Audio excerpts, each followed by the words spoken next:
Hey guys, welcome back to Cook You Bastards, helping newbies kick ass in the kitchen. It's fall, it's football season. I'm down here in the Cook You Bastards tasting room because right there is my big TV. And nothing says good football food than French cooking. Well, Swiss, actually. Fondue. Melty cheese, you got the Emmentaler, the Gruyere, you dip French bread into it. Hear me out, guys. I went to college in Montana. The first year I was there, it was 40 below with wind chills of 70 below. And that's where I discovered cheese fondue, because man, you had to eat a lot of calories to get through it. This isn't quite that. This is a little bit different, because fondue you can do all kinds of stuff with. You can dip meat in hot oil, right? I remember doing that when I was a kid in the 70s. I still do it today because it's fucking great. You can chocolate fondue, right? That's good. Today, what I'm gonna make for you is kind of like, I don't know, a football trifecta, right? It's bread, cheese, and beer. Cheddar cheese fondue made with beer. I love stuff that's made with yeast, stuff that's fermented, right? I used to work as a baker. I'm a home brewer, and the only actual cooking classes I've ever taken are cheese making. So this is three of my favorite things come together in one dish. And I think you're gonna like it too, because it's super easy. It's a real easy for you to say. It's a real crowd pleaser, and it tastes great. So anyway, I got this fondue pot here. I'm serious about my fondue, guys. I got a fondue pot. It's got this little thing. This is mostly for cooking with meat where the oil's spattering, so I'm gonna take that away. But it does have this little Lazy Susan thing with the little dipping cups. Again, a lot of times that's for a meat fondue because you have the different sauces. I'm just gonna leave them on there for now. And of course you got the forks, right? Different colors, stab at each other, lots of fun. Anyway, let's get this going. Hey, there's a bug in here. So I'm gonna crank that up pretty high. Again, this couldn't be easier. So we're gonna start with the cheese. I got a pound of shredded sharp cheddar cheese. Guys, shred your own cheese, please, if you have a food processor. If you don't have a food processor, I know it's a pain in the ass. I used to do it because I feel strongly about this. When you buy the shredded cheese at the supermarket, they put like starch, potato starch on it. They put antibiotics on it to keep the mold from growing because there's all that surface area. It changes the texture, it changes the flavor. I don't like it, so shred your own, please. It's a whole different world. If you can. If it's too much of a pain in the ass, you know, don't bother. Anyway, so we got like a pound of cheddar cheese here. And take some dry mustard. If you guys haven't discovered dry mustard, this is great stuff. Like a teaspoon, roughly. Teaspoon and a half. Yeah, that's about it. Shake this up. Get that mixed. All right, time for the beer. Using a nice lager. I don't want to use anything too hoppy because that gives it a real bitter taste. And with the cheddar bitter and the hop bitter, it's not so nice. So something with a lot of malt in it, like a good lager. About 3/4 of a cup to a cup, roughly. I don't know. What does that look like? Measurements on your side. Nah, that's almost right. All right, let's pour that in. Wow. I'll let that heat a little bit too much. Get that going. Using the fine Brooklyn lager from our friends at Brooklyn Brewing. Awesome stuff.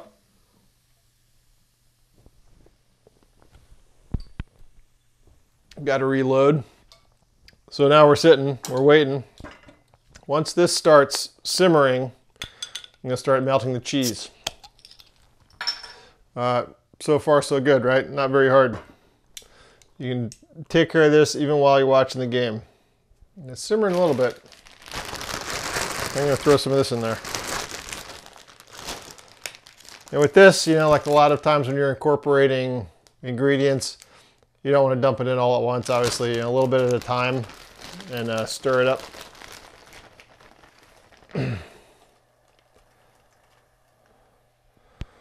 Yeah, this nice silicone spatula here, this thing's great. And just let her melt.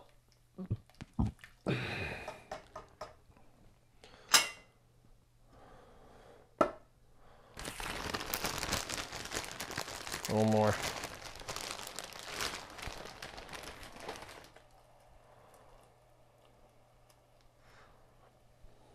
The other great thing about this fondue pot is it's Teflon on the inside.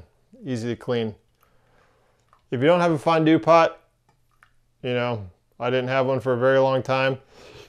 You can use Sterno. You all know what Sterno is, the little cans. That's an alcohol flame. It's pretty cold. So what I would do is make your fondue on the stove and then bring it out and put it over your Sterno at the table. And that works pretty well. You want to keep some heat on because that keeps everything pretty well melted and incorporated. If it starts cooling down, it can separate. This is melting nicely. Oh man, that smells good. I mean, melting cheese and beer. Come on. Turn this guy down a little bit. This is actually cranking along. Other things, fondue-ish things I do with this pot. Tempura, right? You can make tempura right at the table. That's a lot of fun.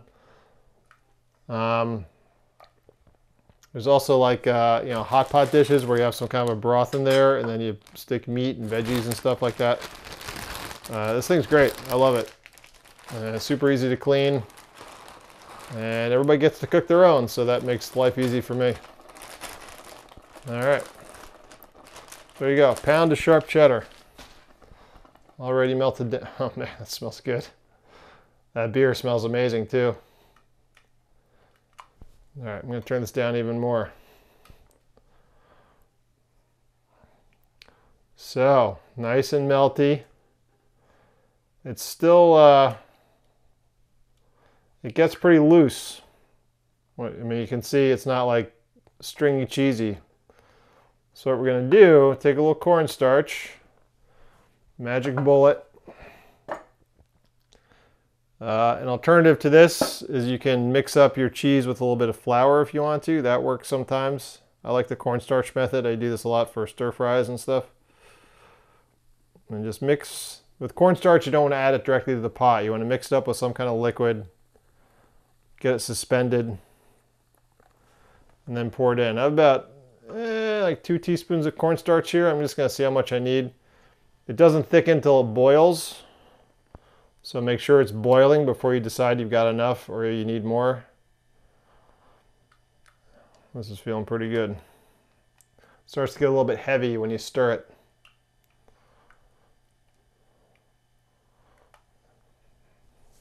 All right, maybe a little bit more. Let's just make sure it's boiling first. There it goes. Now it's starting to get kind of thick. See that?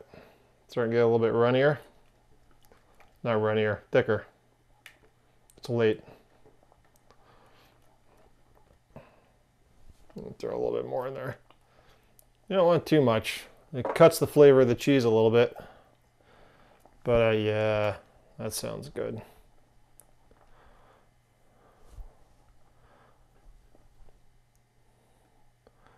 That coats pretty well. All right. And then people like a couple of shots of Worcestershire. Worcestershire. It's kind of like pub cheese almost by the time you're done. I'll mix that in. Yeah, that looks good. And this is the same for a regular cheese fondue too. This process, which I love. Okay. So you got a vat of melted cheese and beer here, right? I mean, this is a good start, guys. You can use bread. What I thought would be good, soft pretzels, right? Pretzels and cheese. I took a lot of the salt off of these guys, or I didn't put as much salt on as you're supposed to because cheese is going to be pretty salty. Let's give this a try. I mean, that's nice and coated. Oh yeah. That is good.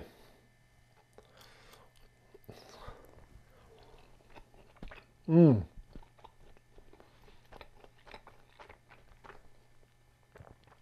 it's like sharp cheddar cheese, a little bit of alcohol tang. You know, sort of a low grade, almost sweetness from the lager. That's good. And you know, if you want to, you can cut these pretzels up. Give everybody their forks. All right, duke it out that way. And cover them up with cheese. That's good. But why stop there, right? You want a nice spread when you're having a football game. So, gotta have some meat. I got some kielbasa here. I cut it into rounds. Browned it. Let's see how this goes. Never actually tried this before.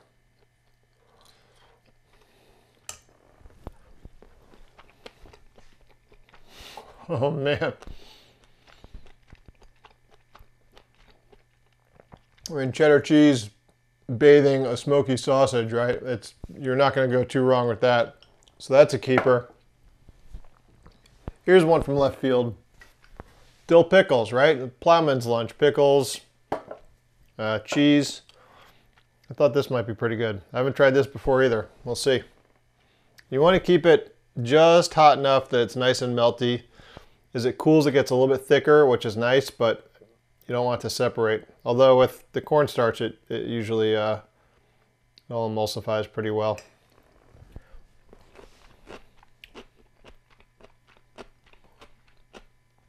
Yeah, that's really good too.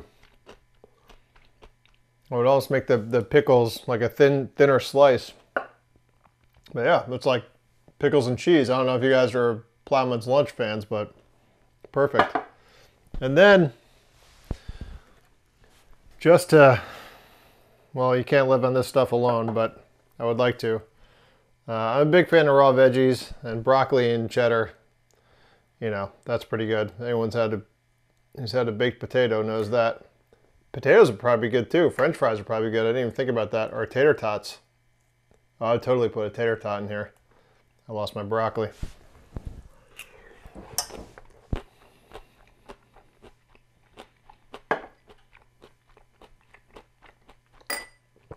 Yeah, that's really good too. I think my favorite is just the pretzel though. Really soaks everything up. But, right? Crowd pleaser, game day. Beer and cheddar fondue. Make some. This is really good. I'm probably gonna sit here and eat this whole thing myself. It's only a pound of cheese. The little ticker will be fine. Alright guys, so thanks for watching. Hope you enjoyed it. Hope you give this a try because it's really good. I know I'm going to be making this fall. Check out my website, cookiebastards.com. Subscribe to the channel. Give me a thumbs up. Did you like this? Come on. Melty cheese, all this good stuff. You can see all my gear on my kit page, kit.com/cookiebastards. I'll try to remember to put this fondue pot on there if I can find it. Guys, thanks very much for watching. Whoever you root for, but go Giants. Cheers.